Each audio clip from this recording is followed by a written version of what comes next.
The question is, what does Act Utilitarianism, Mill's version of utilitarianism, require in this case? And remember, according to Act Utilitarianism, an action's right if and only if no alternative that the agent could have performed has a higher utility.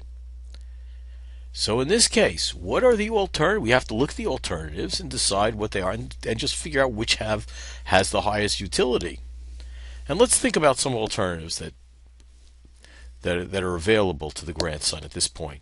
Well, the first alternative is to do what he promised, bury his grandfather's body according to the promise. Another thing that he could do is kind of just push the body overboard into the ocean.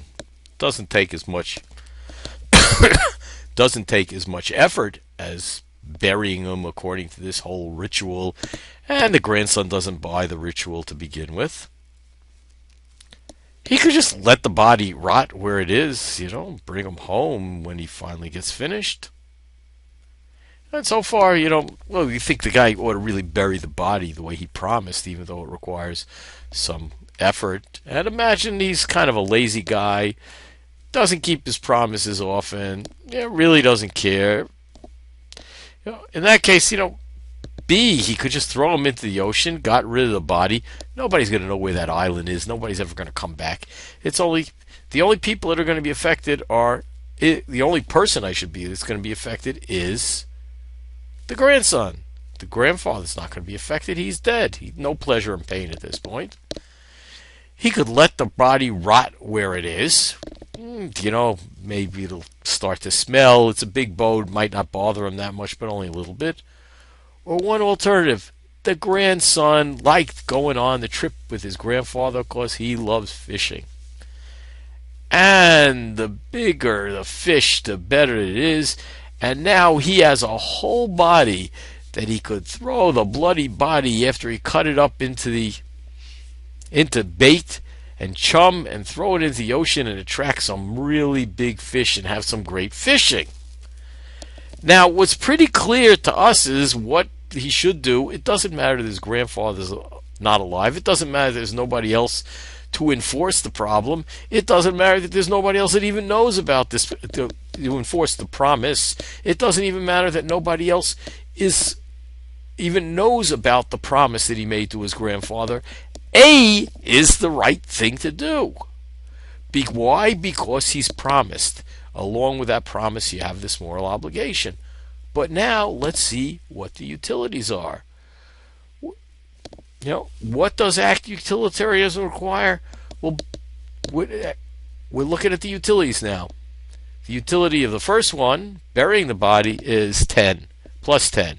It's really kind of hard to do, but he'll have the satisfaction. He'll be able to, with a clear conscience, tell everybody when he got back, this is what happened, this is what I did, Grandpa, and he doesn't have to say his grandfather made him, Grandpa told me he wanted to be buried there, so I took him, I buried him, and just according to what he had said. He could push him into the ocean. Nobody's going to be able to find that island. Nobody's going to come looking at it. Just takes a little bit, pushes it overboard. He hasn't kept his promise, but nobody's going to know. He can go back and tell everybody he's done it. Now he can let the body rot where it is. It's going to smell a little bit. Maybe he's going to smell it here and there before he gets back and he has the people clean up the boat or whatever. So that's going to have a little bit of a lower utility. But now, given how much he likes to fish and how much pleasure it's going to cause him, if he cuts up Grandpa's body and uses it for bait, he's going to have fishing pleasure for weeks and months. He's going to catch these huge fish. He's going to have some sharks that he's going to catch. This is going to be great fishing for him. So if we look at the pleasure and the pain, we're going to say this is probably going to have a plus 25. This is going to be a great experience. So now, when we see and we fill out the case in this way, we see that the thing that has the highest utility is not keeping his promise, but using grandpa for bait.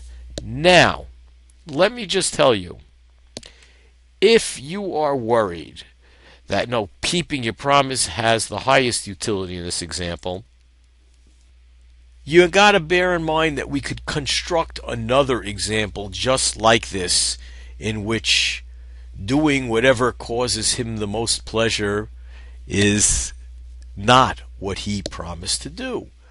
But the important thing to notice is act utilitarianism cannot account for why you ought to keep promises, or why there's this moral obligation, or why are promises in general morally binding, and under what circumstances.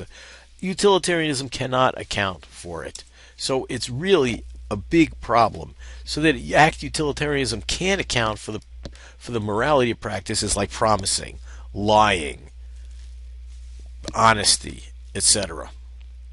So this really is a fairly significant problem for act utilitarianism.